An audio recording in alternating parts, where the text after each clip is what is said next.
네, 중학교 2학년 과정 경우의 수 중에 사람 뽑기 보겠습니다. 우선 지금 5명 중에 3명을 뽑는 경우인데요. 위의 경우는 그 3명이 반장, 부반장, 총무를 뽑는 경우고요. 밑에 있는 3명은 대표 3명을 뽑는 경우의 수를 확인해 보겠습니다. 첫 번째, 우선 둘 다 3명을 뽑기 때문에 의자를 3개 준비합니다. 그리고 첫 번째 경우의 수에는 그럼 5명 중에 1명이 반장 자리에 앉을 경우의 수를 의미하기 때문에 경우의 수는 5가 됩니다. 두 번째 의자에는 여기에 누군지 모를 1명이 지금 앉아 있죠? 그럼 5명 중에 이제 4명이 남았기 때문에 경우의 수 4가지. 그럼 여기도 이제 누군가가 앉아 있죠? 그럼 5명 중에서 여기 1명, 여기 1명이 빠지기 때문에 3명이 남게 돼요. 그러면 3명 중에 1명이 앉기 때문에 경우의 수는 3이 됩니다. 반장이 뽑히고 그 다음에 부반장이 뽑히고 그 다음 총무가 뽑히기 때문에 서로 연관이 있어요. 이건 동시에 일어난다 라고 수학에서 표현하는데요. 동시에 일어날 때는 곱법칙을 쓰죠. 그러면 2, 5, 4, 20 요거 계산하면 60까지가 나옵니다. 그런데 이때 3명을 뽑는데 이번에는 반장, 부반장, 총무가 아니라 대표 3명을 뽑는 경우의 수를 볼 거예요. 마찬가지 의자는 3개가 준비가 되어 있기 때문에 첫 번째 의자에는 5명 중에 1명이 앉을 수 있어요. 그래서 경우의 수는 5가지가 됩니다. 두 번째 의자에도 똑같이 위랑 같은 상황으로 5, 4, 3이 쓰여질 수 있고요.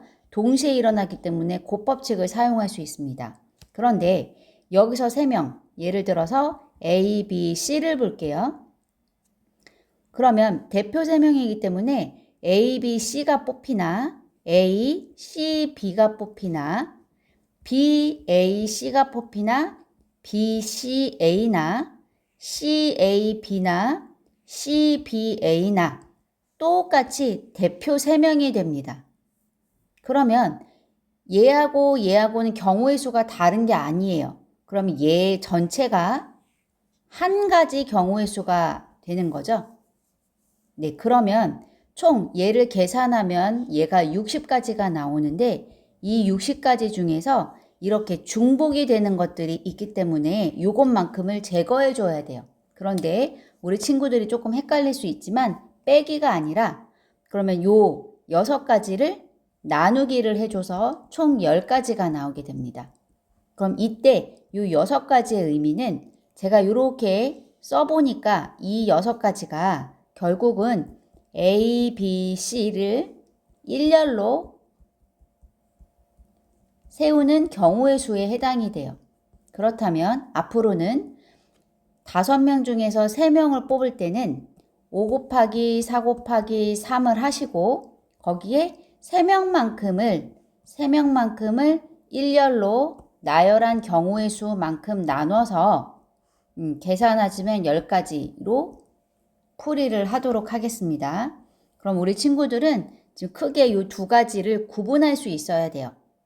5명 중에서 반장, 부반장, 총무를 뽑을 때는 의자가 3개가 준비가 돼서 5 곱하기 4 곱하기 3 동시에 일어나서 곱법칙 60까지 5명 중에서 대표 3명을 뽑는 경우는 그 60가지에서 대표 3명이 지금 이렇게 똑같은 것들이 중복돼서 세어진 게 60이기 때문에 3명을 일렬로 나열한 경우의 수만큼 나눠줘서 10가지로 생각하면 되겠습니다.